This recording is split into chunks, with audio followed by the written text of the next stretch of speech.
श्रीरूपम सद्विजातम सगणरत्नाथनिधं तं सजीवं साद्वैतं सावधूतं गरिजनसहितं कृष्ण चैतन्य देवं श्री राधा कृष्ण पादान सगण ललिता श्री विशाखान्वितांस्य हे कृष्ण करुणा सिंधो दीनबंधो जगत्पते गोपेश गोपिका कांत राधा कांत नमोस्तुते तप्त कांचन गौरांगी राधे वृंदावनेश्वरी वृषभानुसुते देवी नमामि हरिप्रिये नमो विष्णुपादाय कृष्णपक्षाय कुदरे श्रीमते भक्तिवेदांत स्वामी नामिने नमस्ते सरस्वती देवे गौरवाणी प्रचारिणे निर्विशेष शून्यवादी पाश्चात्य देशतारिणे जय श्री कृष्ण चैतन्य प्रभु नित्यानंद श्री अद्वैत गदाधर श्रीवासादि गौर भक्त वृंद हरे कृष्ण कृष्ण कृष्ण हरे हरे हरे राम राम राम हरे हरे मूकं करोति वाचालं लङ्घयते गिरिं यत्कृपातमहं वन्दे परमानन्दमाधवं श्रीचैतन्येश्वरं श्रीगुरुं भवदानं नष्टप्रायेषु भद्रेषु नित्यं भागवतसेवया भगवती उत्तमश्लोके नारायणं नमस्कृत्य नरं चैव नरोत्तमं देवीं सरस्वतीं व्यासं ततो जयमुदीरयेत्।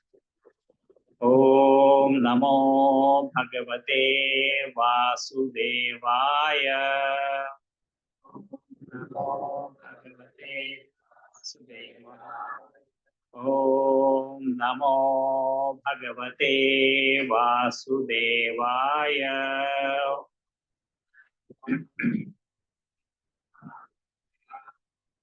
ओम नमो भगवते वासुदेवाय।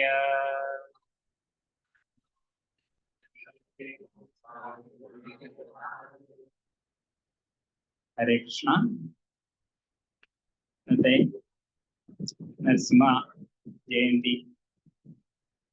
ആഘോഷത്തിനായിട്ട് ഇവിടെ വന്നു ചേർന്നിരിക്കുന്ന എല്ലാ ഭക്തന്മാർക്കും സുസ്വാഗതം. ഭഗവാൻ നരസിംഹ അവതാരം എടുത്ത ദിവസം അവതരിക്കുക എന്ന് വെച്ചാൽ എന്താ അർത്ഥം?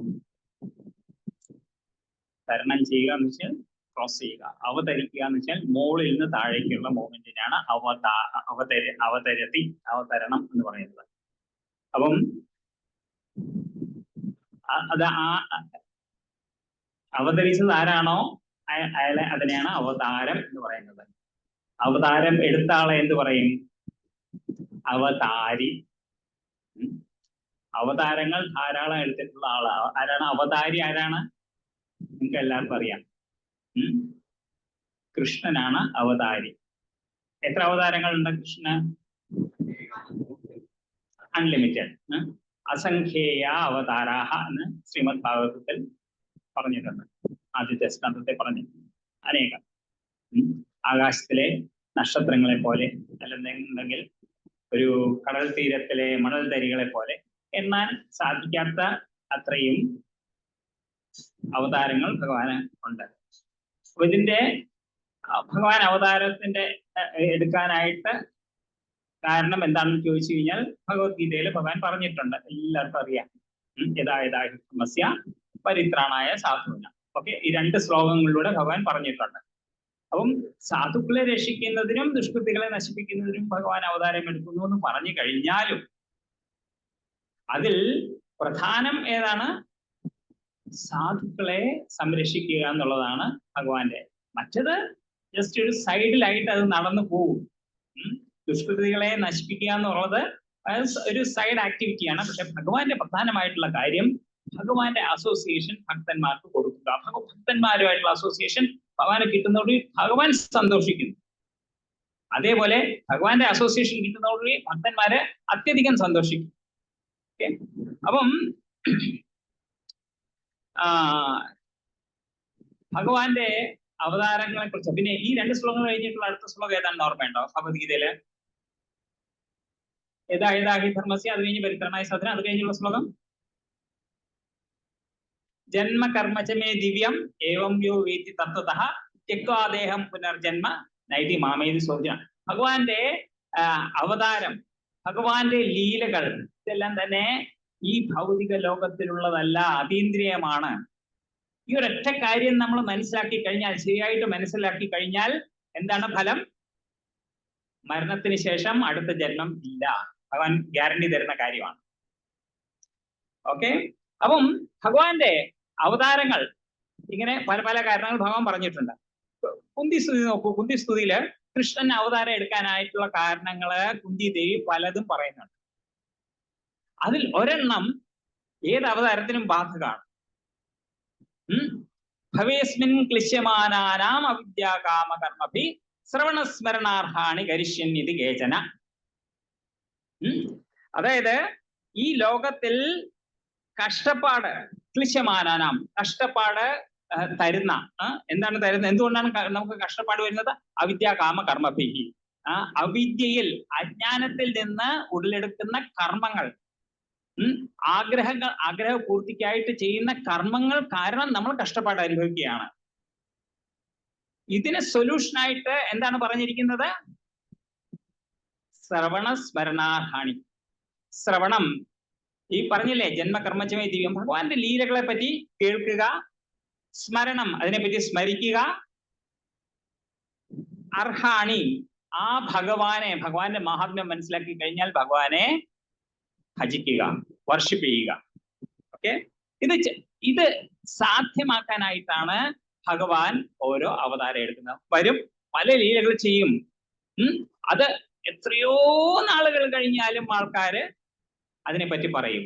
രാമാവതാരം കേട്ടിട്ടില്ലേ? എപ്പോഴായിരുന്നു? ദ്വാപരയുഗത്തില് അല്ല, ത്രേതായുഗത്തില്. സോറി, ദ്വാപരയുഗത്തിന് മുമ്പായിരുന്നു ത്രേതായുഗം. ദ്വാപരയുഗത്തിന്റെ അളവെന്ന് വെച്ച് കഴിഞ്ഞാൽ 8 ലക്ഷത്തി ചില്വാനമാണ്. ഇന്നും ഓരോ വീട് തോറും രാമന്റെ കഥകൾ പറയുന്നുണ്ട്. കർക്കിടക മാസം വന്നു കഴിഞ്ഞാൽ എല്ലാവരും രാമായണം വായിക്കും. നരസിംഹാവതാരം അതിനു മുമ്പായിരുന്നു, സത്യയുഗത്തിലായിരുന്നു. അപ്പൊ എത്രയായി? 8ഉം 12ഉം 20 ലക്ഷം വർഷങ്ങൾക്ക് മുമ്പാണ് നരസിംഹാവതാരം നടക്കുന്നത്. എന്നിട്ട് ഇപ്പോഴും നമ്മൾ ഭഗവാനെ കുറിച്ച് പറയുന്നു. ഭഗവാനെ ഇല്ലേ?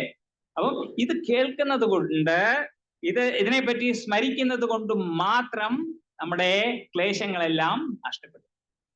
നമ്മൾ ക്ലേശങ്ങൾ എടുക്കാനുള്ള കാരണം എന്താണെന്ന് ചോദിച്ചു കഴിഞ്ഞാൽ വളരെ സിമ്പിൾ ആണ്. എന്താണത്?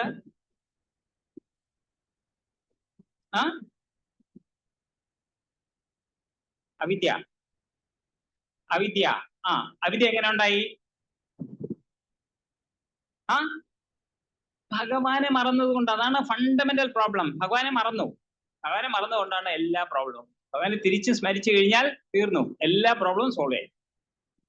അതുകൊണ്ട് ഭഗവാൻ നമുക്ക് വേണ്ടി അവതാരങ്ങൾ എടുക്കുന്നു. ഓക്കെ, അപ്പോ ഈ ഭഗവാന്റെ നരസിംഹ അവതാര കഥ എവിടെയാണ് പറഞ്ഞിരിക്കുന്നത്? ഭാഗവതത്തില്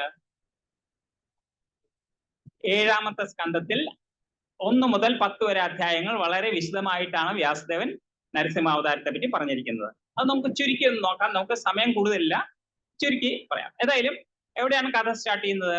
ഭഗവാന്റെ ദ്വാരപാലകന്മാരായിട്ടുള്ള ജയവിജയന്മാര്, അവരെ സനത്കുമാരന്മാര് അവിടെ ഭഗവാന്റെ ദർശനത്തിനായിട്ട് വരുമ്പോഴത്തേക്കും അവരെ തടയും ജയവിജയന്മാര്. അവർക്ക് ദേഷ്യം വന്നിട്ട് ശപിക്കും, നിങ്ങള് അസുരന്മാരായി പോകട്ടെ, 3 ജന്മം എടുക്കേണ്ടി വരും എന്ന് പറഞ്ഞിട്ട്. അങ്ങനെ ആദ്യത്തെ ജന്മത്തിലാണ് അവര് കശ്യപന്റെയും ദിതിയുടെയും മക്കളായിട്ട് ഹിരണ്യാക്ഷനും ഹിരണ്യകശിപുമായിട്ട് ജന്മം എടുക്കുന്നത്. അപ്പോ ഈ ഹിരണ്യാക്ഷനെ വരാഹദേവൻ,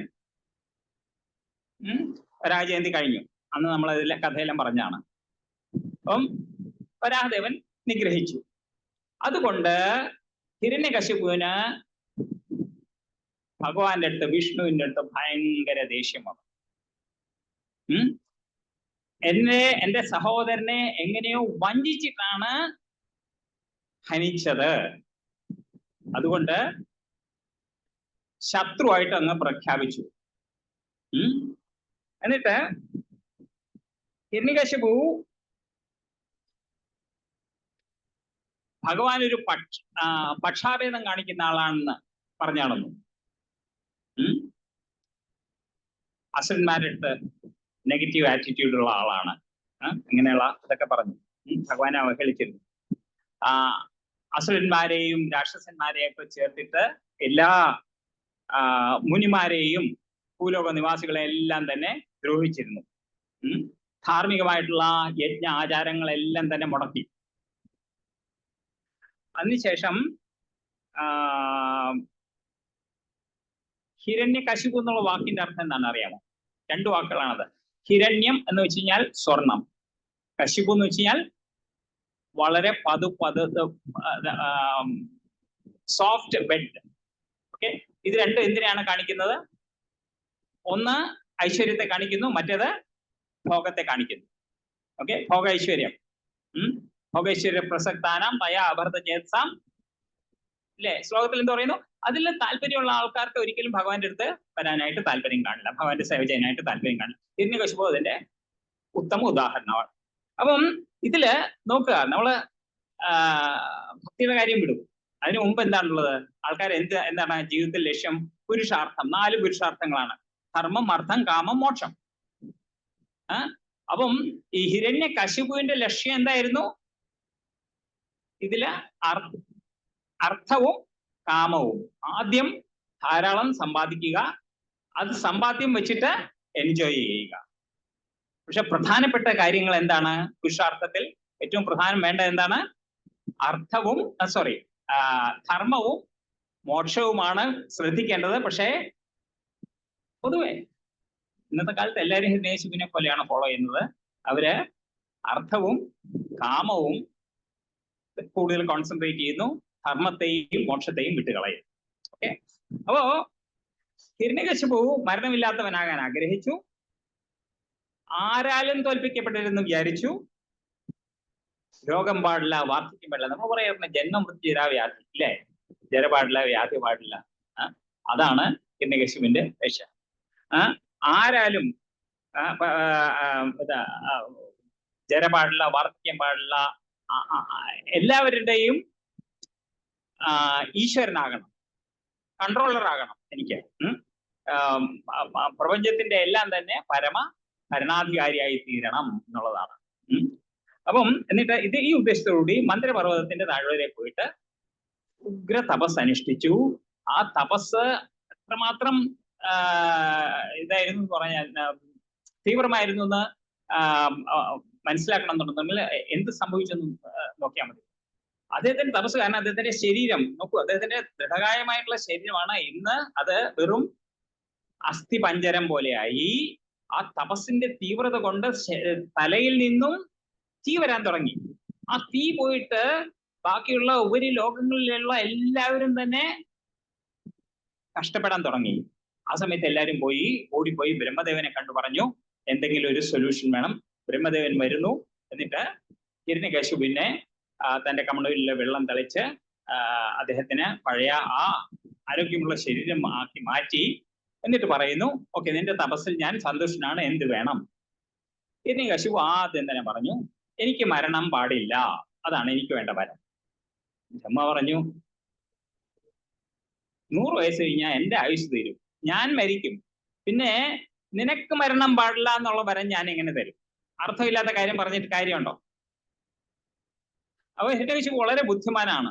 അപ്പം ബുദ്ധിരാക്ഷസൻ എന്നൊക്കെ കേട്ടിട്ടില്ലേ? ആദ്യത്തെ ബുദ്ധിരാക്ഷസനാണ് ഹിരണ്യകശിപു. അപ്പോ അദ്ദേഹം പല കണ്ടീഷൻസും വെച്ചു. ഉദാഹരണം, ഒരു ബിൽഡിങ്ങിന്റെ അകത്തോ പുറത്തോ വെച്ച് മരണം പാടില്ല. ഓക്കെ, രാത്രിയോ പകലോ പാടില്ല മരണം. ആയുധങ്ങൾ കൊണ്ട് പാടില്ല. പിന്നെയോ ഭഗവാന്റെ സൃഷ്ടിയിലുള്ള ബ്രഹ്മാവിന്റെ സൃഷ്ടിയിലുള്ള ഒന്നും കൊണ്ട്, അതായത് മനുഷ്യരോ ദേവന്മാരോ ജന്തുക്കളോ ആരും തന്നെ എന്നെ വധിക്കാൻ ഇടവരരുത്. പിന്നെ ഭൂമിയിൽ വെച്ചോ ആകാശത്ത് വെച്ചോ മരണം പാടില്ല. ഒരുപക്ഷെ ജലത്തിൽ അതും പറഞ്ഞു കാണാം, എനിക്കറിയില്ല. ഇങ്ങനെ ഓരോ കണ്ടീഷൻസും ഓരോന്നായിട്ട് ചോദിച്ചപ്പോഴത്തേക്കും ബ്രഹ്മാവ് പറഞ്ഞു ശരി ശരി ശരി എന്ന് പറഞ്ഞിട്ട് എല്ലാം വന്നപ്പോഴത്തേക്കും നല്ലൊരു ക്ലോസ് ആയി. എന്താണ്? മരണം ഇല്ല എന്ന് ഹിരണ്യകശിപുവിന് ഉറപ്പായി. എത്ര സ്ട്രോങ് ആയിട്ടുള്ള ഒരു അതാണ് എഗ്രിമെന്റ് ആണ് വെച്ചിരിക്കുന്നത് ബ്രഹ്മമായിട്ട്. ബ്രഹ്മാവ് സമ്മതിക്കുകയും ചെയ്തു. എന്നിട്ട് പിന്നെ എല്ലാ ഗ്രഹങ്ങളുടെയും കൺട്രോൾ വേണം. അതേപോലെ അണിമ, ലഘിമ തുടങ്ങിയ അഷ്ടാംഗ യോഗത്തിൽ സിദ്ധികളുണ്ട്, 8 സിദ്ധികളുണ്ട്. ആ സിദ്ധികളും വേണം. ഇതെല്ലാം ബ്രഹ്മാവ് കൊടുത്തു. കിട്ടിയതോടുകൂടി ഹിരണ്യകശിപു വളരെ എന്തായി, അഹങ്കാരിയായി മാറി. അതോടുകൂടി 3 ലോകങ്ങളിലുള്ള എല്ലാ ജീവികളെയും തന്റെ നിയന്ത്രണത്തിലാക്കി. ദേവേന്ദ്രനെ സ്വർഗലോകത്ത് നിന്ന് പുറത്താക്കി. പക്ഷെ ഇതൊക്കെ ആയിട്ടും ഹിരണ്യകശിപു എന്തായിരുന്നു? ഹാപ്പി ആയിരുന്നോ, അൺഹാപ്പി ആയിരുന്നോ? ഇതൊക്കെ ഇത്രയായി. അത് കഴിഞ്ഞ് ഹിരണ്യകശിപു ഹാപ്പി ആയിരുന്നോ അല്ലയോ?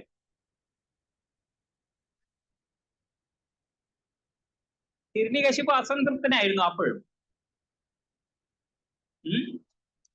കാരണം നമുക്ക് മനസ്സിൽ തൃപ്തി വരണം എന്നുണ്ടെന്നുണ്ടെങ്കിൽ എപ്പോഴാ സാധിക്കുക? നമ്മുടെ ആഗ്രഹങ്ങൾ അടക്കിയാൽ മാത്രമേ നമുക്ക് സംതൃപ്തി ഉണ്ടാവുകയും ചെയ്യൂ. ഹിരണ്യകശിപുവിന്റെ ആഗ്രഹങ്ങൾ എന്ന് പറയുന്നത് ദിവസം തോറും കൂടിക്കൂടി വരുവാണ്. എന്തുകൊണ്ടാണ്? കാരണം നമ്മുടെ ഇന്ദ്രിയ സംതൃപ്തിക്കായിട്ട് നമ്മൾ ചെയ്യുന്ന ഓരോ കാര്യങ്ങളും തീയിൽ പെട്രോൾ ഒഴിക്കുന്ന പോലെയാണ്. തീ അണയ്ക്കാനായിട്ട് പെട്രോൾ ഒഴിച്ചാൽ മതിയാവോ? ആളിക്കത്തും. അതേപോലെ നമ്മുടെ ആഗ്രഹം, ഇന്ദ്രിയ സംതൃപ്തിക്കായിട്ട് നമ്മൾ ചെയ്യുന്ന ഓരോ കാര്യങ്ങളും ഇന്ദ്രിയ സംതൃപ്തിയെ തൃപ്തിപ്പെടുത്തുന്നില്ല, അത് പൂർത്തിയാകുന്നില്ല. വീണ്ടും അത് കൂടി വന്നുകൊണ്ടിരിക്കും. അതുകൊണ്ട് ഹിരണ്യകശിപു ഒരിക്കലും സംതൃപ്തനായില്ല. ചൈതന്യ മഹാപ്രഭു പറയുന്നുണ്ട്, കൃഷ്ണഭക്ത നിഷ്കാമ അതയേവ ശാന്ത. കൃഷ്ണഭക്ത നിഷ്കാമ, കൃഷ്ണഭക്തന് ആഗ്രഹങ്ങളൊന്നുമില്ല, അതുകൊണ്ട് അയാൾ ശാന്തനാവുന്നു. ബാക്കിയുള്ളവരുടെ കാര്യം എന്താണ്? മുക്തി സിദ്ധികാമി സകലി അശാന്ത. നിങ്ങളുടെ ആഗ്രഹം എൻജോയ്മെന്റ്, എല്ലാവിധത്തിലുള്ള എൻജോയ്മെന്റ് ആണെന്നുണ്ടെങ്കിൽ, അഥവാ എനിക്ക് എൻജോയ്മെന്റ് എന്നുള്ള സ്വർഗം അങ്ങനെയുള്ള ഇതൊന്നും പദങ്ങളൊന്നും സ്ഥാനങ്ങളൊന്നും വേണ്ട, പക്ഷെ എനിക്ക് മോക്ഷം വേണം, അതായിരിക്കും ആഗ്രഹം.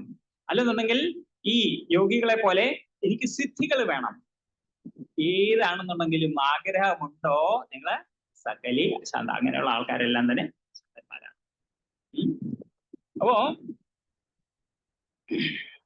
ഭാഗത്തിൽ വേറൊരു ശ്ലോകമുണ്ട്, നിങ്ങൾ ഏത് അവസ്ഥയിലാണെന്നുണ്ടെങ്കിലും എന്ത് ചെയ്യണം എന്നുള്ളത്. എന്താണ് ആ ശ്ലോകം?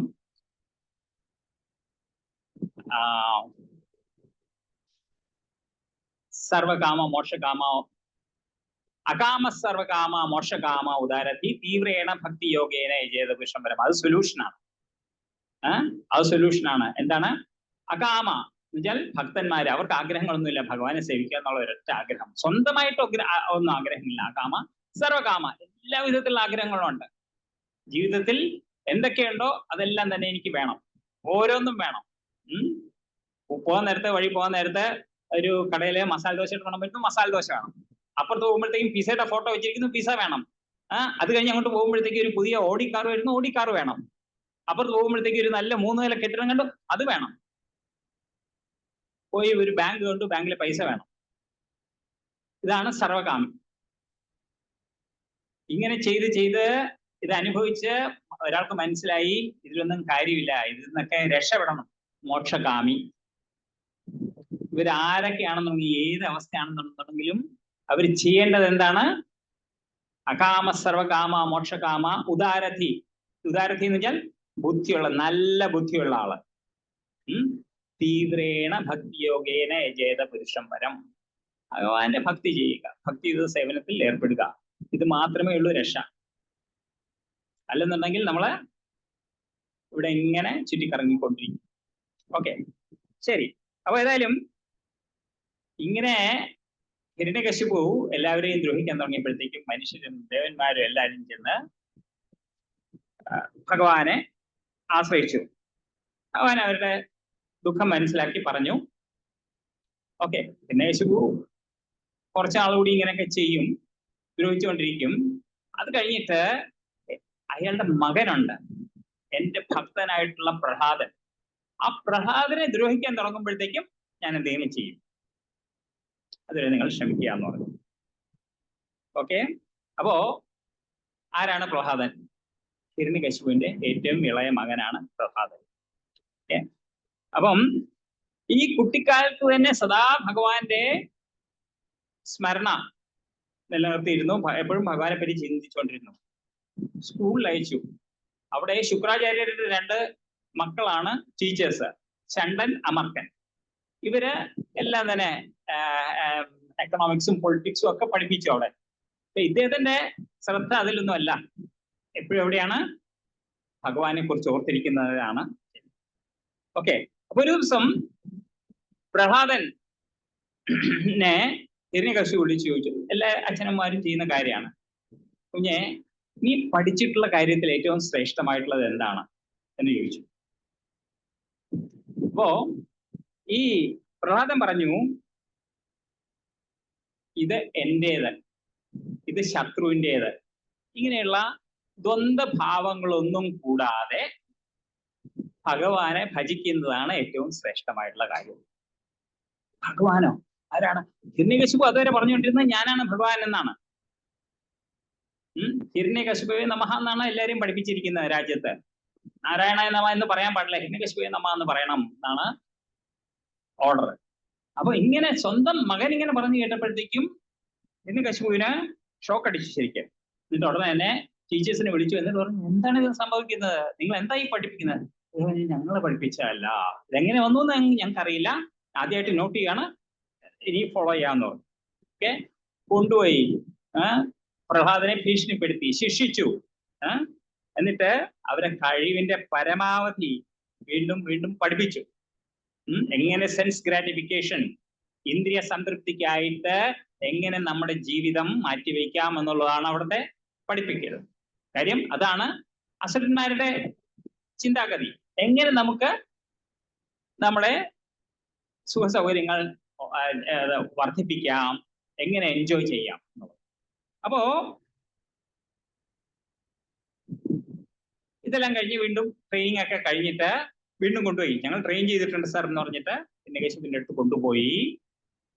വീണ്ടും അതേ ചോദ്യം വന്നു. അതായത് ഏറ്റവും ഉത്തമമായിട്ടുള്ള കാര്യം എന്താണ്? പ്രധാനമന്ത്രി എന്ത് പറഞ്ഞു? ഭഗവാന്റെ അടുത്ത് ചെയ്യുന്ന 9 ഭക്തി മാർഗങ്ങളുണ്ട്. ഈ മാർഗമാണ്, ഇതിൽ ഏർപ്പെട്ട് കഴിഞ്ഞാൽ അതാണ് ഏറ്റവും ശ്രേഷ്ഠം. ശ്രവണം, കീർത്തനം, വിഷ്ണു സ്മരണം, പാദസേവനം, അർച്ചനം, വന്ദനം, ദാസ്യം, സഖ്യം, ആത്മനിവേദനം. 9 ഭക്തിയുടെ മാർഗങ്ങളാണ്. ഇത് പുംസാർപ്പിത വിഷ്ണു ഭക്തിശ്ചേന്നവലക്ഷണ ക്രിയേ ഭഗവത് യഥ തന്മന്യേധീതം ഉത്തമം. ഇത് കേട്ടതും ഹിരണ്യകശിപു ജ്വലിക്കാൻ തുടങ്ങി. ചണ്ടാമാർക്കന്മാർ വിറയ്ക്കാൻ തുടങ്ങി.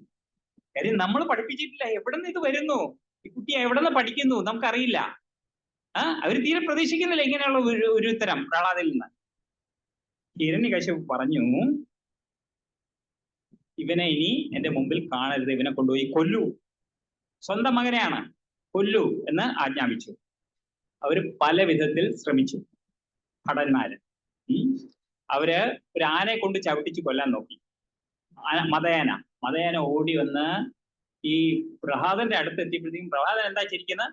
ഭഗവാന്റെ സ്മരണയിലാണ്, ഭഗവാന്റെ നാമങ്ങൾ ഉച്ചരിച്ചുകൊണ്ടേ ഇരിക്കുകയാണ്. അത് കേട്ടിട്ട് മതയാന ആ ചിഹ്നം വിളിച്ചോണ്ട് വരുമായിരുന്നു. അവിടെ വന്നപ്പോഴത്തേക്കും പതുങ്ങി, ഒന്നുമില്ല, ഒരു മുമ്പിലത്തെ കാലൊക്കെ മടക്കി നമസ്കരിച്ചിട്ട് തിരിച്ചുപോയി. ഉഗ്രവിഷമുള്ള പാമ്പുകളെ കൊണ്ട് കൊല്ലിക്കാൻ നോക്കി. അവിടെയും അതാണ് അവസ്ഥ. പാമ്പുകള് വരും, എഴഞ്ഞഴിഞ്ഞ് വരും. പ്രഹ്ലാദന് ഒരു പ്രദക്ഷിണം വെച്ചിട്ട് അവരങ്ങ് പോകും. കാര്യം പ്രഹ്ലാദൻ ഭഗവാന്റെ നാമങ്ങൾ ഉച്ചരിച്ചുകൊണ്ടിരിക്കുകയാണ്. വിഷം കൊടുത്തു. പ്രഹ്ലാദൻ അത് ഭഗവാന് നിവേദ്യമായിട്ട് കൊടുത്തിട്ട് അതും കുടിച്ചു. ഒന്നും സംഭവിച്ചില്ല.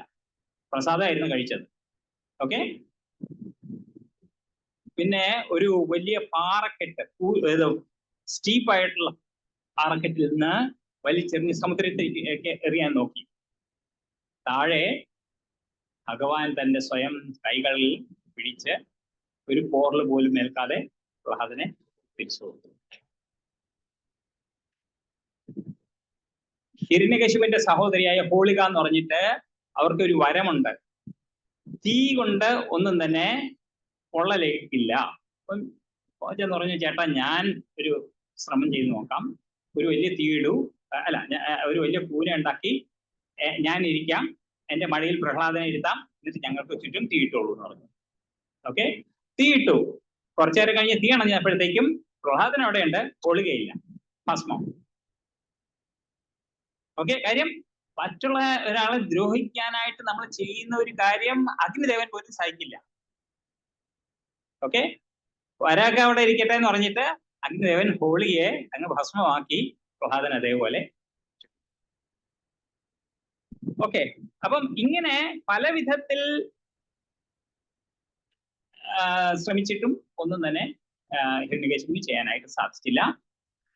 മാത്രമല്ല, ഇതിനിടയ്ക്ക് ക്ലാസ്സിൽ ടീച്ചേഴ്സ് ഇല്ലാത്ത ശണ്ടനും അവർക്കനും എവിടെ അങ്ങോട്ടോ ഇങ്ങോട്ടോ പോയി കഴിഞ്ഞാല് പ്രഹ്ലാദൻ തന്റെ കൂട്ടുകാരെ ഇരുത്തി അവർക്ക് ഭക്തി എന്താണെന്ന് പഠിപ്പിച്ചു കൊടുക്കാൻ തുടങ്ങി. കുറച്ചു കഴിഞ്ഞപ്പോഴത്തേക്കും അവര് ഭക്തരായി, കൃഷ്ണഭക്തരായി. ഓക്കെ, അപ്പൊ അവര് ചോദിച്ചു,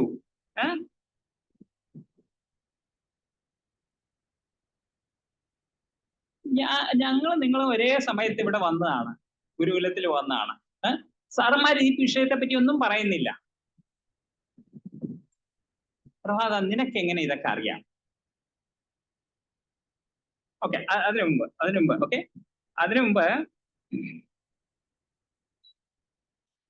മുമ്പ് പ്രഹ്ലാദൻ എന്താണ് അവരെ പഠിപ്പിച്ചത്? വളരെ പ്രധാനപ്പെട്ട കാര്യമാണ്. ഓക്കെ, നമ്മൾ എപ്പോഴാണ് ഭക്തി ചെയ്യേണ്ടത്?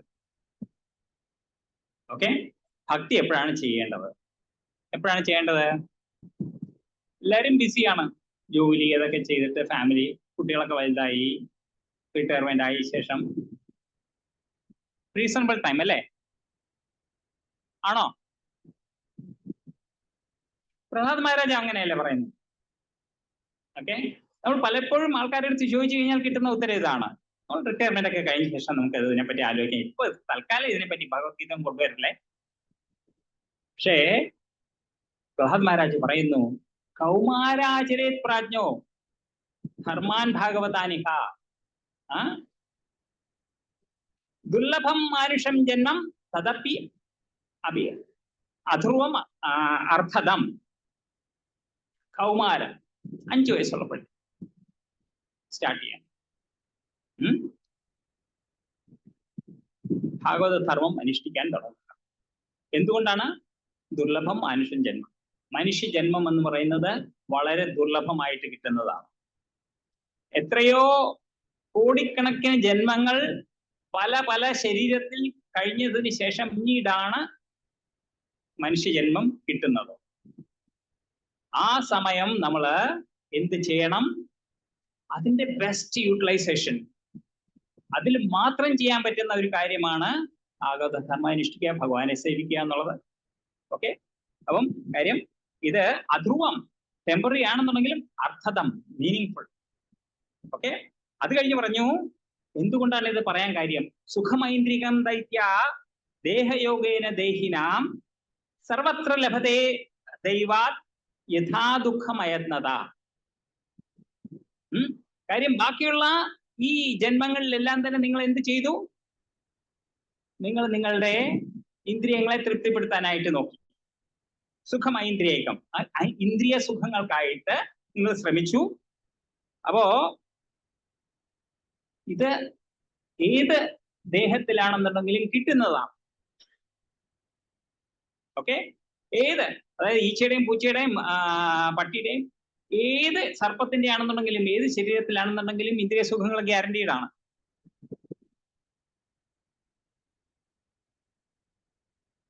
അപ്പോ സുഖത്തിനായിട്ട് നമ്മൾ പരിശ്രമിക്കേണ്ടതില്ല എന്നാണ് പ്രഹ്ലാദ് മഹാരാജ് പറയുന്നത്. അതിന് സപ്പോർട്ടിംഗ് ആയിട്ട് എന്താ പറയുന്നത്?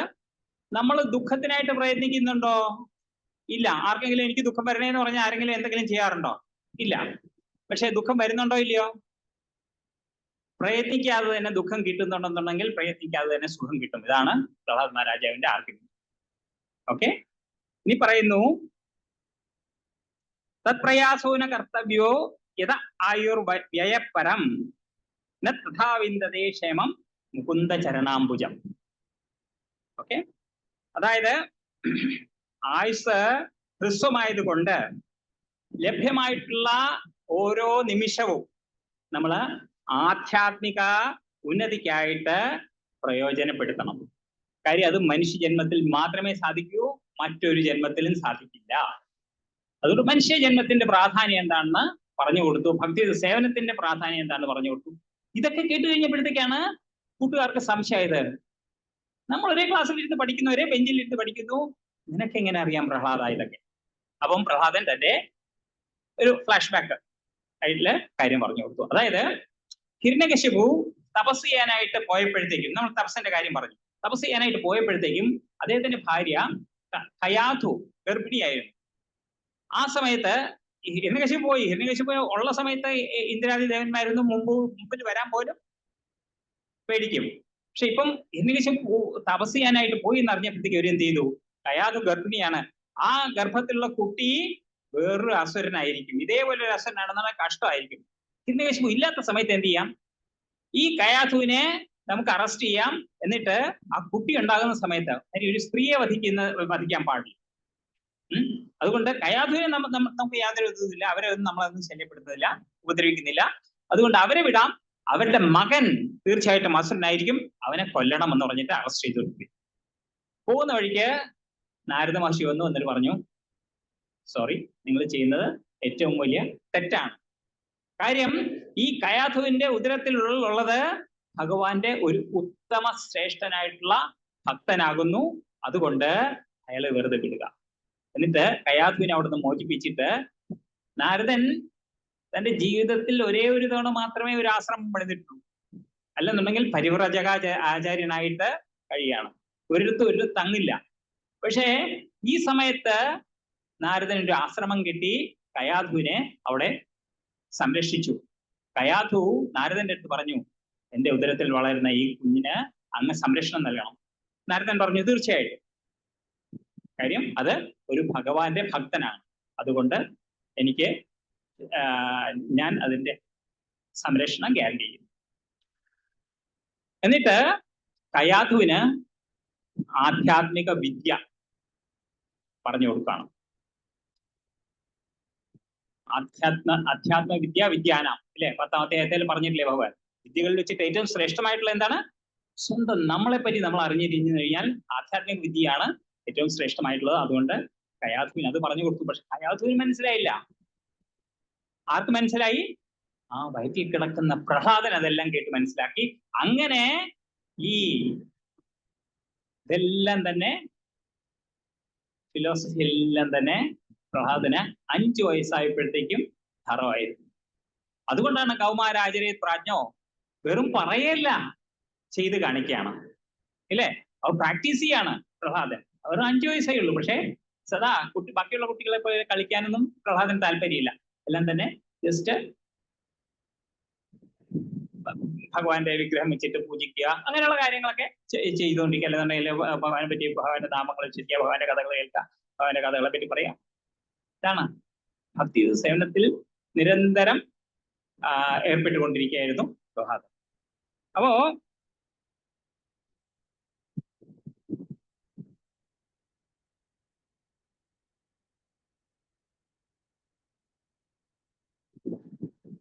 ഇങ്ങനെ എന്ത് സംഭവിച്ചു എന്ന് വെച്ച് കഴിഞ്ഞാൽ, എല്ലാ അസുര പുത്രന്മാരെല്ലാരും തന്നെ പ്രഹ്ലാദനിൽ നിന്ന് കേട്ട് ഭക്തന്മാരായി തീർന്നു. ഇത് കണ്ടിട്ട് ഷണ്ണാമർക്കന്മാർക്ക് ഭയങ്കര പേടിയായി. അവർ ചെന്ന് ഹിരണ്യകശിപുവിനെ അറിയിച്ചു, സിറ്റുവേഷൻ വളരെ മോശമാണ്, ഇറ്റ്സ് ഔട്ട് ഓഫ് കൺട്രോൾ, ഞങ്ങൾക്കൊന്നും ചെയ്യാൻ പറ്റുന്നില്ല, ഞങ്ങൾ പഠിപ്പിക്കാത്ത കാര്യങ്ങളാണ് ഇപ്പം കുട്ടികളെ വരെ പഠിച്ചു വെച്ചിരിക്കുന്നത്, പ്രഹ്ലാദനാണ് അതിന് കാരണം. അപ്പം ഹിരണ്യകശിപു പറഞ്ഞു, പ്രഹ്ലാദ, നീ വിചാരിക്കുന്ന പോലെ വിഷ്ണു അല്ല ഭഗവാൻ, ഞാനാണ് ഭഗവാൻ, ഞാനാണ് ശ്രേഷ്ഠൻ, ഞാനാണ് ഈശ്വരൻ. അത് പറഞ്ഞു ഇല്ല, ഒരിക്കലും അല്ല, അത് തെറ്റായ തോന്നലാണ്. ഇത് കേട്ടിട്ട് ഹിരണ്യകശിപുവിന് ശരിക്കും ദേഷ്യം വന്നു ഇത്തവണ. ഇതുവരെ ദേഷ്യം വന്നിരുന്നു, പക്ഷെ ഇപ്പൊ അതിനേക്കാളും കൂടുതൽ വന്നു. നീ ഒരു ഇത്തിരി പോന്ന ചെക്കൻ, നിനക്ക് എവിടെ നിന്നാണ് ഈ ബലം ഇതിങ്ങനെ സംസാരിക്കാനായിട്ട്? എന്നെ ഇന്ദ്രാദിദേവന്മാര് പോലും ഭയപ്പെടുന്നു. എനിക്കെതിരായിട്ട് പറയാനായിട്ട് നിനക്ക് എവിടെ നിന്നാണ് ഈ ബലം കിട്ടുന്നത്? അത് പ്രഭാതം പറഞ്ഞു, എനിക്ക് മാത്രമല്ല, അച്ഛന്റെ ഈ ബലത്തിനും കാരണം ഭഗവാൻ വിഷ്ണുവാണ്. ബലം ബലവതാം ജാഹം 10ാം അധ്യായത്തിൽ ഭഗവാൻ പറയുന്നുണ്ട്. ഒരു ബലവാനിലെ ബലം എന്ന് പറയുന്ന ആരാണ്? അത് ഞാനാണെന്ന് ഭഗവാൻ പറയുന്നത്. ഓക്കെ, അപ്പം പിതാവേ, അങ്ങ് പറയുന്ന ഈ ബലത്തിനും അടിസ്ഥാനം ആരാണ്? ഭഗവാൻ തന്നെയാണ്. അത് കേട്ടതും ഹിരണ്യകശിപുവിന് പിടിച്ചു നിൽക്കാൻ പറ്റി. എവിടെയുണ്ട് നിന്റെ ഈ ഭഗവാൻ എന്ന് ചോദിച്ചു. ഭഗവാൻ സർവ്വവ്യാപിയാണ്. സർവ്വവ്യാപിയാണെന്ന് വെച്ച് ഞാൻ എല്ലായിടത്തുണ്ട്, തൂണിലും തെങ്ങിലുണ്ട്. ഈ തൂണിലുണ്ടോ? ഉണ്ട്. അത് കേട്ടതും ഹിരണ്യകശിപു ദേഷ്യം വന്നിട്ട് ആ ഗദ എടുത്തിട്ട് ആ തൂണിനെ ആഞ്ഞടിച്ചു. ഹിരണ്യകശിപുവിന്റെ ആ ബലം കൊണ്ട് ആ തൂണ് പൊട്ടിപ്പിളർന്നു. ഓക്കെ, ഭയങ്കരമായിട്ടുള്ളൊരു സൗണ്ട് ഉണ്ടായി. ആ സൗണ്ടിൽ നിന്ന് എന്താ സംഭവിച്ചത്? പകുതി സിംഹം, കഴുത്തിന് മുകളിൽ സിംഹത്തിന്റെ രൂപം, കഴുത്തിന് താഴെ മനുഷ്യന്റെ മനുഷ്യനും അർത്ഥസിംഹവുമായിട്ടുള്ള നരസിംഹ രൂപത്തിൽ രൂപം പുറത്തു വരുന്നു, അലറിക്കൊണ്ട് പുറത്തു വരുന്നു. സത്യം വിധാതും നിജഭൃത്യഭാഷിതം വ്യാപ്തിം ഭൂതേഷു അഖിലേഷു ചാത്മന അത്യദ്ഭുത രൂപമുദ്വഹൻ സ്തംഭേ സഭായാം മൃഗം ന മാനുഷം. നരസിംഹ ഭഗവാൻ കീ ജയ്. അപ്പോ ഈ രൂപം കണ്ടിട്ട് ഹിരണ്യകശിപു ശരിക്കും പേടിച്ചുപോയി. ആരാണിത്? ഇതുവരെ കണ്ടിട്ടില്ലാത്തതാ. സിംഹമല്ല, മനുഷ്യനുമല്ല, അങ്ങനെ ഒരു രൂപം. എന്നിട്ട് എന്നാലും ഹിരണ്യകശിപു ഗദയൊക്കെ എടുത്തിട്ട് നരസിംഹ ഭഗവാന്റെ അടുത്ത് യുദ്ധം ചെയ്യാൻ തുടങ്ങി. ചെയ്ത് അവസാനം സന്ധ്യാസമയമായി. ആ സമയത്ത് നരസിംഹ ഭഗവാൻ ഹിരണ്യകശിപുവിനെ പിടിച്ചു. എന്നിട്ട് ഉമ്മറപ്പടിയിൽ ഇരുന്നിട്ട്, നോക്കൂ എത്ര ഹെവി ആയിട്ടുള്ള ആളാണ് നോക്കൂ ഹിരണ്യകശിപു. ഭഗവാൻ ഒരു നിസ്സാരമായിട്ടാണ് ഒറ്റ കൈവച്ചിട്ട് എടുത്തിട്ട് മടിയിൽ കിടത്തി തന്റെ കൂർത്ത നഖങ്ങൾ കൊണ്ട് ആ മാറങ്ങ് പിളർന്നു. ഓക്കെ, എവിടെയാണത് നമ്മൾ കേട്ടിട്ട് നമ്മൾ എപ്പോഴും ചൊല്ലുന്ന ഒരു ശ്ലോകമുണ്ട്. തവ കരകമല വരേ നഖം അത്ഭുത ശൃംഗ ദളിത ഹിരണ്യകശിപു തനുഭൃംഗ കേശവധൃത നരഹരി രൂപ ജയ ജഗദീശ ഹരേ ജയ ജഗദീശ ഹരേ ജയ ജഗദീശ ഹരേ. ഭഗവാൻ കൃഷ്ണൻ നരസിംഹ അവതാരം എടുത്തിട്ട് ഹിരണ്യകശിപുവിനെ നിഗ്രഹിച്ചു. അപ്പൊ നോക്ക്, ആ സമയത്ത് കണ്ടീഷൻസ് എല്ലാം മീറ്റ് ചെയ്തിട്ടുണ്ട്. പറയണം, നിങ്ങൾക്ക് എല്ലാവർക്കും അറിയാം, അതുകൊണ്ട് ഞാൻ പറയുന്നില്ല, ഓരോന്നായിട്ട് എടുത്ത് പറയേണ്ട കാര്യമില്ല. അതൊക്കെ ഭഗവാൻ ചോദിച്ചത്രേ ഹിരണ്യകശിപുവിന്റെ അടുത്ത്, എന്തൊക്കെയാണ് വരം തന്നത്? ഓക്കെ, ആകാശത്തും ഭൂമിയിലും വെച്ച് മരിക്കാൻ പാടില്ല. നീ ഇപ്പൊ ആകാശത്താണോ ഭൂമിയിലാണോ? അല്ലല്ലോ, എന്റെ മടിയിലല്ലേ, അതുകൊണ്ട് അത് വെട്ടി. ഓക്കെ, അത് മീറ്റ് ചെയ്തു. ഓക്കെ, ഇനി അകത്തും പുറത്തും പാടില്ല. ഞാൻ അകത്തുമല്ല പുറത്തുമല്ല, ഉമ്മറപ്പടിയിലാണ് ഇരിക്കുന്നത്. രാത്രിയോ പകലോ പാടില്ല. ഇപ്പൊ രാത്രിയല്ല പകലുമല്ല, ഇപ്പൊ ത്രിസന്ധ്യയാണ്, സന്ധ്യാസമയമാണ്, അതുകൊണ്ട് രാത്രിയും പകലുമല്ല. ഇങ്ങനെ ഓരോ കണ്ടീഷൻസും മീറ്റ് ചെയ്തിട്ട്, ഇത് നഖം എന്ന് പറയുന്ന ആയുധമാണോ? നമ്മുടെ നഖം കൊണ്ട് ആരെങ്കിലും നെഞ്ചി വളർക്കാൻ പറ്റില്ല. പക്ഷെ ഭഗവാൻ അത് ചെയ്തു. അങ്ങനെ ഓരോ കണ്ടീഷൻസും, ബ്രഹ്മാവ് പറയുന്ന ഓരോ കണ്ടീഷൻസും സാറ്റിസ്ഫൈഡ് സാറ്റിസ്ഫൈഡ് സാറ്റിസ്ഫൈഡ് എന്ന് പറഞ്ഞിട്ടാണ്. അത് കഴിഞ്ഞ് ഹിരണ്യകശിപുവിന്റെ മരണശേഷം ഭഗവാൻ ഭയങ്കര കോപാകുലനായിരുന്നു. ആ സമയത്ത് എല്ലാവരും ദേവന്മാരും യക്ഷ കിന്നര ഗന്ധർവന്മാരും എല്ലാവരും തന്നെ വന്ന് ഭഗവാനെ സ്തുതിക്കുകയാണ്. പക്ഷെ അതൊക്കെ കേട്ടിട്ട് ഭഗവാന്റെ ദേഷ്യം ശമിക്കുന്നുണ്ടോ? ഇല്ല. അവസാനം ബ്രഹ്മാവ് പറഞ്ഞു, എനിക്ക് ഭഗവാനെ നേരിട്ട് പോയി ആശ്വസിപ്പിക്കാൻ പറ്റില്ല. ലക്ഷ്മി ദേവി, അമ്മ ചെന്ന് ഭഗവാനെ ഒന്ന് ആശ്വസിപ്പിക്കൂ. ലക്ഷ്മി ദേവി പറഞ്ഞു, ഭഗവാനെ ഞാൻ എത്രയോ നാളായി കാണുന്നു, പക്ഷെ ഇങ്ങനൊരു ഇത് ഞാൻ കണ്ടിട്ടില്ല, എനിക്ക് പോയി പോകാൻ പേടിയാണെന്നോ. അങ്ങനെ ലക്ഷ്മി ദേവിയും കൈ ഒഴിഞ്ഞപ്പോഴത്തേക്കും ബ്രഹ്മാവ് ചെന്നിട്ട് അവസാനം പറഞ്ഞു, ഹേ പ്രഹ്ലാദ, നിനക്ക് വേണ്ടിയാണ് ഭഗവാൻ ഈ അവതാരം എടുത്തത്, അതുകൊണ്ട് നീ തന്നെ പോയി ഭഗവാനെ ശാന്തനാക്കൂ. പ്രഹ്ലാദന് നരസിംഹത്തിന്റെ രൂപം, സിംഹത്തെ കണ്ടാലൊന്നും ഒന്നും പേടിയില്ല. കാര്യം പ്രഹ്ലാദന്റെ എന്ന് വെച്ച് കഴിഞ്ഞാൽ എന്തിലും കാണുന്നത് എന്താണ്? ഭഗവാനെ മാത്രമേ കാണുന്നുള്ളൂ. അതുകൊണ്ട് ഭീതി എന്ന് പറയുന്നത് പ്രഹ്ലാദനില്ല. പ്രഹ്ലാദൻ നരസിംഹ ഭഗവാന്റെ അടുത്ത് ചെന്നിട്ട് കൈകൂപ്പി സ്തുതിക്കാൻ തുടങ്ങി. പ്രഹ്ലാദന്റെ മുഖം കണ്ടതും ഭഗവാന്റെ ആ കോപം ചുരുങ്ങി ചുരുങ്ങി ചുരുങ്ങി ചുരുങ്ങി വളരെ പ്രസാദിക്കുന്ന മുഖത്തിലായിരുന്നു.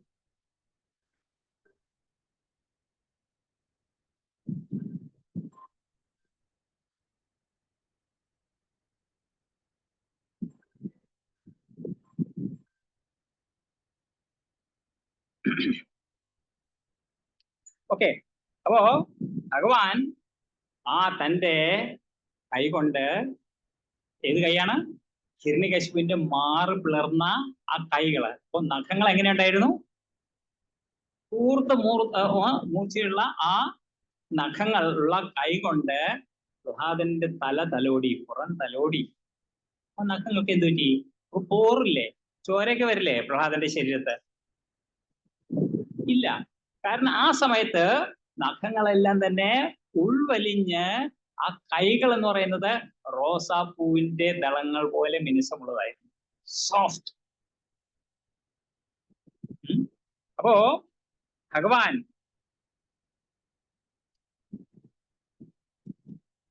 അങ്ങനെ പ്രഹ്ലാദന്റെ സ്തുതിയിൽ ഭഗവാൻ ശാന്തനായി. എന്നിട്ട് പ്രഹ്ലാദനെ എന്ത് വേണം എന്ന് ചോദിച്ചു. എല്ലാവിധ ഭൗതിക സൗകര്യങ്ങള് കൊടുക്കാനായിട്ട് ആഗ്രഹിച്ചു. പക്ഷേ പ്രഹ്ലാദനെ അറിയാം, ഞാൻ ജന്മന ഒരു അസുരനാണ്, അതുകൊണ്ട് I have to be very careful. കാര്യം അസുരന്മാരുടെ ഏതെന്ന് വെച്ച് കഴിഞ്ഞാൽ ഇന്ദ്രിയ സംതൃപ്തിയാണ് ഫസ്റ്റ് അവരുടെ. അപ്പം ഭഗവാൻ എന്തെങ്കിലും എനിക്ക് തന്നിട്ട് എനിക്കൊരു ടെംപ്റ്റേഷൻ ഉണ്ടായി കഴിഞ്ഞാൽ ഇത് വളരെ ഭീകരമായിട്ടുള്ള സിറ്റുവേഷൻ ആയിരിക്കും, പേടിപ്പെടുത്തുന്നതായിരിക്കും. അതുകൊണ്ട് എനിക്ക് അങ്ങനെയുള്ള ഒന്നും വേണ്ട. ഞാൻ ഒരു ഭഗവാന്റെ ദാസാനുദാസനായിട്ട് നിൽക്കണം എന്നുള്ളത് മാത്രമാണ് പ്രഹ്ലാദന്റെ ആഗ്രഹം. കാര്യം ബാക്കി എന്ത് കിട്ടിക്കഴിഞ്ഞാലും അതെല്ലാം തന്നെ ആധ്യാത്മിക പുരോഗതിക്ക് തടസ്സമായേക്കാം. അതുകൊണ്ട് അതൊന്നും വേണ്ട. ഓക്കെ, അതില് വളരെ രസകരമായിട്ടുള്ള 2 ശ്ലോകങ്ങൾ പ്രഹ്ലാദൻ പറയുന്നുണ്ട്. ഒന്ന് പറയുന്നത്, ഭക്തിയുത സേവനം ചെയ്യുന്നത് ഭൗതിക നേട്ടങ്ങൾക്കായിട്ട് ചെയ്യുന്ന ആരെങ്കിലും ഉണ്ടെന്നുണ്ടെങ്കിൽ അവരെന്താണ് ചെയ്യുന്നത്? കച്ചവടം, ഭഗവാനുമായിട്ട് കച്ചവടമാണ് ചെയ്യുന്നത്. ഞാൻ കച്ചവടക്കാരനല്ല. ഓക്കെ, ഇനി ഭഗവാനെ അങ്ങേക്ക് എന്തെങ്കിലും നൽകാൻ ആഗ്രഹമുണ്ടെന്നുണ്ടെങ്കിൽ എൻ്റെ ഹൃദയത്തിലുള്ള ഇന്ദ്രിയ തൃപ്തിക്കായിട്ടുള്ള ആഗ്രഹങ്ങൾ അതൊന്ന് മാറ്റി തന്നേക്കണം. യതിദാസ്യസിനെ കാമാൻ വരാംസ്തം ച വരദർഷഭ കാമാനാം ഹൃദി സംരോഹം ഭവതസ്തു വൃണേവരം. വരദർഷഭ, വരങ്ങൾ തരാൻ കഴിയുന്നവരിൽ ഏറ്റവും ശ്രേഷ്ഠനായിട്ടുള്ളതാണ് ഭഗവാൻ. അപ്പം യതിദാസ്യസിനെ കാമാൻ, അങ്ങക്ക് വരം നൽകാൻ ആഗ്രഹമുണ്ടെന്നുണ്ടെന്നുണ്ടെങ്കിൽ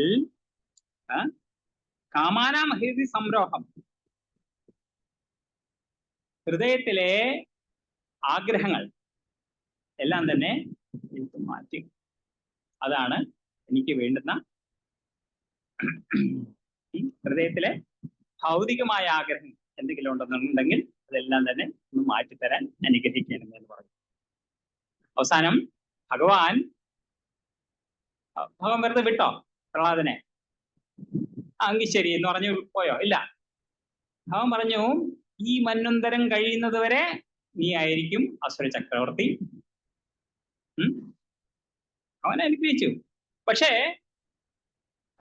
ഈ ഒരു കാര്യം കൂടി ചോദിച്ചിട്ടുണ്ട്, എനിക്ക് ഭൗതിക ആഗ്രഹങ്ങൾ പാടില്ല എന്ന് ചോദിച്ചിട്ടുണ്ട്. അതും ഭഗവാൻ സാധിച്ചു കൊടുത്തു. എങ്ങനെയാണ് പറഞ്ഞത്? ഭഗവാന്റെ മഹത്വങ്ങൾ എല്ലായ്പ്പോഴും കേൾക്കാനുള്ള അവസരം, എപ്പോഴും ഭഗവാന്റെ ആശ്രയത്തിൽ ജീവിതം നയിക്കാനായിട്ട് സാധിക്കും. പിന്നെ ഭക്തി സേവനം നിരന്തരം ചെയ്യാനായിട്ട് സാധിക്കും. ഈ ഒരു ഗ്യാരണ്ടി കൊടുത്തിട്ടാണ് എന്ത് പൊസിഷൻ കൊടുത്തത്? അസുര ചക്രവർത്തിയുടെ മന്വന്തരം, ഒരു മന്വന്തരം മുഴുവനും. ഒരു മന്വന്തരം എന്ന് പറയുമ്പോഴത്തേക്ക് എത്ര ഇതാണ്? 14 ഇന്ദ്രന്മാരുടെ കാലമാണ് ഒരു മന്വന്തരം. ഓക്കെ, 14 ഇന്ദ്രന്മാരെ പ്രഹ്ലാദൻ കാണാൻ പോകുന്നു സാരം. ഓക്കെ, അപ്പം അത് കഴിഞ്ഞ് ഇതെല്ലാം കഴിഞ്ഞ ശേഷം പ്രഹ്ലാദൻ വേറൊരു കാര്യം ചോദിച്ചു. എൻ്റെ അച്ഛൻ ഹിരണ്യകശിപു ഒത്തിരി തെറ്റുകൾ ചെയ്തു, അങ്ങേ ഒത്തിരി ദ്രോഹിക്കാൻ ശ്രമിച്ചു, അദ്ദേഹത്തെ അങ്ങ് വധിച്ചു, അദ്ദേഹത്തിന് മോക്ഷം കൊടുക്കണം എന്ന് പറഞ്ഞു. അപ്പം ഭഗവാൻ പറഞ്ഞു, നിന്നെ പോലൊരു ഭക്തൻ ഏത് കുടുംബത്തിലാണോ ജനിക്കുന്നത് അവന്റെ 23 പിതൃക്കൾ, 21 തലമുറ പിതൃക്കൾ എല്ലാവർക്കും തന്നെ മോക്ഷം ഗ്യാരണ്ടീഡാണ്. പിന്നെ വേറൊരു കാര്യം കൂടി പറയുന്നുണ്ട്, അത് ഭഗവാന് പിന്നീട് പാരയാവും. നിന്റെ കുടുംബത്തിൽ ജനിക്കുന്ന ആരെയും ഞാൻ ഇനി വധിക്കില്ല എന്നും കൂടി പറയുന്നുണ്ട്. ഇതെവിടെയാണ് ബുദ്ധിമുട്ടാകുന്നത് ഭഗവാന്? ബലി മഹാരാജാവ് ഇന്ദ്രന്റെ സ്ഥാനം പിടിച്ചെടുക്കുമ്പോഴത്തേക്കും ഭഗവാന് പോയി ബലിയെ കൊല്ലാൻ പറ്റുമോ? ഇല്ല. കാര്യം ഈ വാക്ക് കൊടുത്തിട്ടുണ്ട്. അതുകൊണ്ട് അപ്പൊ വേറെ വഴി കണ്ടുപിടിച്ചു. അത് ബുദ്ധിമുട്ടുള്ള കാര്യമൊന്നുമല്ല ഭഗവാൻ. സർവസമർത്ഥനാണ് ഭഗവാൻ. ഓക്കെ, അപ്പോ സമയത്തായി.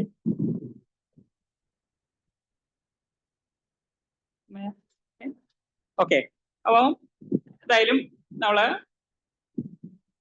ശ്രീമദ് ഭാഗവതത്തിലെ 7-ാം സ്കന്ധത്തിലെ ആദ്യത്തെ 10 അധ്യായങ്ങളിൽ വ്യാസദേവൻ വിവരിച്ചിട്ടുള്ളത് വളരെ രത്ന ചുരുക്കമായിട്ട് ഇവിടെ നമ്മൾ ഭഗവാനെ കുറിച്ച് കേട്ടു, ഭഗവാന്റെ അവതാരത്തെ പറ്റി കേട്ടു. അപ്പം ഈ അവതാരത്തിന്റെ ശ്രേഷ്ഠത എന്താണെന്ന് ചോദിച്ചാൽ എന്താണ്? ഭഗവാൻ ഭക്തനെ സംരക്ഷിക്കാനായിട്ട് എടുത്ത അവതാരമാണ് നരസിംഹാവതാരം. മാത്രമല്ല, സത്യം വിധാതും നിജഭൃത്യഭാഷിതം. നിജഭൃത്യഭാഷിതം എന്ന് പറയുന്നത് അവിടെ പ്രഹ്ലാദൻ ഹിരണ്യകശിപുവിന് പറഞ്ഞു, എൻ്റെ അടുത്ത് പറഞ്ഞു, ഈ തൂണിലും ഭഗവാൻ ഉണ്ടെന്ന് പറഞ്ഞു, സർവ്വവ്യാപിയാണ്, ഈ തൂണിലുണ്ടെന്ന് പറഞ്ഞു. അതാവാം. അല്ലെന്നുണ്ടെങ്കിലോ വേറെ ഏതൊക്കെ വാക്കുകളാണ് ഭഗവാൻ ആ സമയത്ത് പാലിച്ചത്? ബ്രഹ്മാവ് ഹിരണ്യകശിപുവിന് വാക്ക് കൊടുത്തിരുന്നു, ഈ വരങ്ങൾ കൊടുത്തിരുന്നു. ആ വരങ്ങളെല്ലാം തന്നെ ഭഗവാൻ പാലിച്ചു. പിന്നെയോ കയാധുവിന് നാരദൻ വാക്ക് കൊടുത്തു, നിന്റെ മകന് എപ്പോഴും സംരക്ഷണം ഉണ്ടായിരിക്കും എന്ന് പറഞ്ഞു. ഇപ്പോ ഹിരണ്യകശിപുവിന്റെ ഓരോ പ്രതികാര സമയത്തും അവസാന ഇതില് ഈ തൂണിൽ ഭഗവാൻ ഉണ്ടോ? ആ സമയത്ത് ഭഗവാൻ വന്നില്ലെന്നുണ്ടെങ്കിൽ ഹിരണ്യകശിപു തീർച്ചയായിട്ടും കൂടുതൽ അക്രമം ചെയ്തേനെ. അപ്പൊ അതിൽ നിന്നെല്ലാം രക്ഷിക്കാനായിട്ട് ഭഗവാൻ നിജഭൃത്യഭാഷിതം, ഭൃത്യനാരാണ്? പ്രഹ്ലാദനാവാം, നാരദനാവാം, ആരാണെന്നുണ്ടെങ്കിലും അവരുടെ വാക്കുകളെല്ലാം തന്നെ സാധൂകരിക്കാനായിട്ട് ചെയ്ത അവതാരമാണ്. ഇനി പ്രഹ്ലാദൻ എന്ന് പറയുന്നത് ഭക്തിയുടെ ഏറ്റവും ശ്രേഷ്ഠനായിട്ടുള്ള ഒരു ഭക്തൻ ആരാണെന്ന് ചോദിച്ചു കഴിഞ്ഞാൽ അതാണ് പ്രഹ്ലാദൻ. നമ്മൾ നവവിധ ഭക്തിയെ പറ്റി പറഞ്ഞു. അതില് ഓരോ ഭക്തിക്കും ഉത്തമ ഉദാഹരണമായിട്ട് ഒരു ഭക്തന്മാരുടെ പേര് പറയാറുണ്ട്. അതിൽ സ്മരണത്തിന്റെ സദാ ഭഗവാനെ സ്മരിച്ചിരിക്കുന്ന ഭക്തൻ ആരാണെന്ന് ചോദിച്ചു കഴിഞ്ഞാൽ അതിന് ഉത്തമ ഉദാഹരണമാണ് പ്രഹ്ലാദൻ. മാത്രമല്ല പ്രഹ്ലാദൻ വേറൊരു കാര്യം കൂടിയാണ്. എന്താണ്? 12 മഹാജനങ്ങളിൽ ഒരാളാണ് പ്രഹ്ലാദൻ. അതുകൊണ്ട് ധർമ്മം എന്താണെന്നറിയാം. ധർമാൻ ഭാഗവതാനിഹ എന്ന് പറയുന്നുണ്ട്. ഭാഗവത ധർമ്മം എന്താണെന്ന് വ്യക്തമായിട്ട് അറിയാവുന്ന ആളാണ് പ്രഹ്ലാദൻ. അപ്പോ ഇവിടെ നമ്മള് ഈ നരസിംഹ ജയന്തി ദിവസം നമ്മുടെ ഭക്തിയുടെ എന്നോ നമുക്ക് ഒരു ചെറിയ ഭക്തന്മാരുടെ അനുഗ്രഹം കൊണ്ട് ഒരു തരി ഭക്തി നമ്മുടെ മനസ്സിൽ ഉണ്ടായിട്ടുണ്ട്. അത് മുളച്ച് ഒരു ചെറിയ ചെടിയായിട്ട് ഉണ്ട്. അതുകൊണ്ടാണ് നമ്മളെല്ലാം ഇവിടെ വന്നിരിക്കുന്നത്. അപ്പൊ ആ ചെടിയുടെ സംരക്ഷണത്തിനായിട്ട് ആരെടുത്താണ് പ്രാർത്ഥിക്കേണ്ടത്? നരസിംഹ ഭഗവാൻ. ഓക്കെ, ഭക്തി വിഘ്ന വിനാശ നരസിംഹ ഭഗവാൻ കി ജയ് എന്നാണ് നമ്മൾ പറയുന്നത്. ഭക്തിക്ക് എന്തെങ്കിലും വിഘ്നം ഉണ്ടായി കഴിഞ്ഞാൽ അത് വിഘ്നത്തെ മാറ്റാനായിട്ട് നമ്മൾ ആരെയാണ് ആശ്രയിക്കേണ്ടത്? നരസിംഹ ഭഗവാനെ. ഇനി പ്രഹ്ലാദന്റെ ഒരു ശ്ലോകമുണ്ട്, ഇതില് സ്തുതിയില് പറയുന്നുണ്ട്. അതായത് ബാലസ്യനേഹ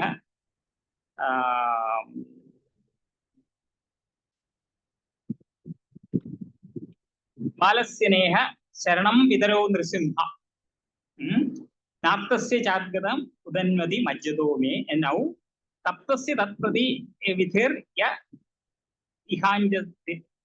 ഇഹാഞ്ച തേജസ് താവത് വിധോദനുഭൃതാം ത്വദ്വേഷിതാനാം. ഓക്കെ, നമ്മുടെ ജീവിതത്തിൽ നമ്മൾ പല കാര്യങ്ങൾക്കും സൊല്യൂഷൻ കണ്ടുപിടിക്കാറുണ്ട്.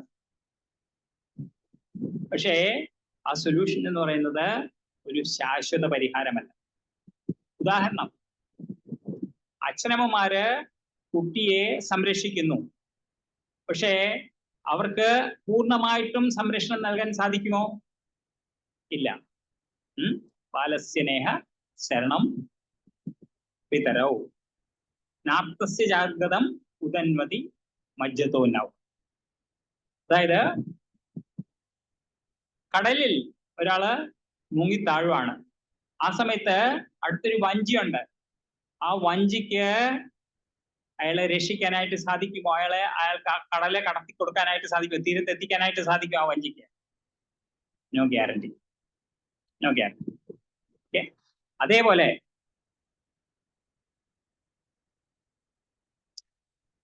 ഒരു അസുഖമുള്ള ഒരാൾക്ക്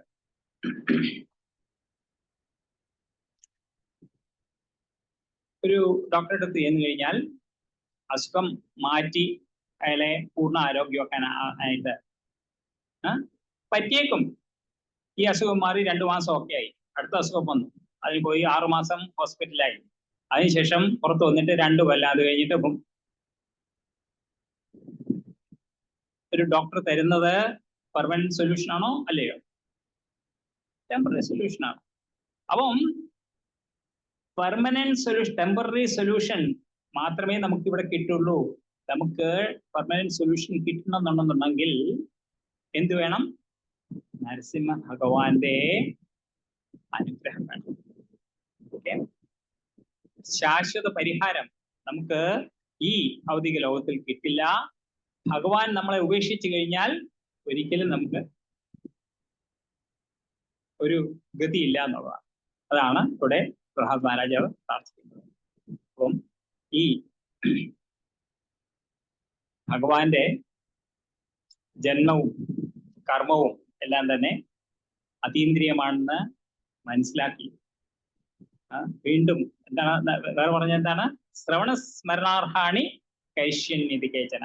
ഭഗവാൻ നമുക്ക് വേണ്ടി, പ്രഹ്ലാദന് വേണ്ടി മാത്രമല്ല, നമുക്ക് വേണ്ടിയാണ്. കാര്യം ഈ 20 ലക്ഷത്തിൽ പരം വർഷങ്ങൾക്ക് ശേഷവും നമുക്കിവിടെ ഇരുന്ന് ഭഗവാന്റെ ഈ ലീലകൾ അവയിറക്കാനായിട്ട് സാധിക്കുന്നു. നമ്മൾ എത്ര വേണമെന്ന് കേട്ടിട്ടുണ്ട് അല്ലേ? ഇത് ആദ്യത്തെ തവണയല്ല നരസിംഹ ജയന്തിക്ക്. ഒരുപക്ഷെ നിങ്ങൾ എല്ലാവരും തന്നെ 5, 6, 10, 20 കൊല്ലങ്ങളായിട്ട് കേൾക്കുന്ന കഥയാണ്. വേറെ ഒന്നുമില്ല, പുതുതായിട്ടൊന്നുമില്ല.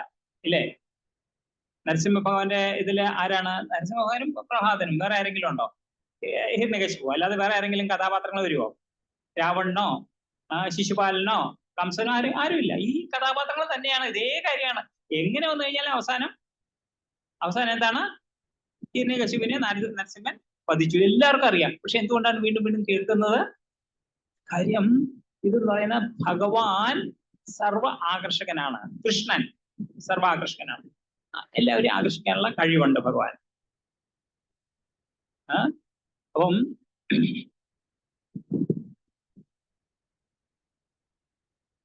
ഈ കഥകൾ നിരന്തരം കേട്ടുകൊണ്ട് അത് വീണ്ടും വീണ്ടും അതിനെപ്പറ്റി ചിന്തിച്ചുകൊണ്ട് നമ്മുടെ ഈ ജീവിതത്തിലെ അജ്ഞാനത്തിൽ നിന്ന് ഉത്ഭവിക്കുന്ന കർമ്മങ്ങളെ, കാമ്യ കർമ്മങ്ങളെ എല്ലാം തന്നെ അതിൽ നിന്ന് നമുക്ക് രക്ഷ നേടാനായിട്ട് സാധിക്കും. അതിന് ഭഗവാന്റെ അനുഗ്രഹം ഉണ്ടാകട്ടെ. ഹരേ കൃഷ്ണ.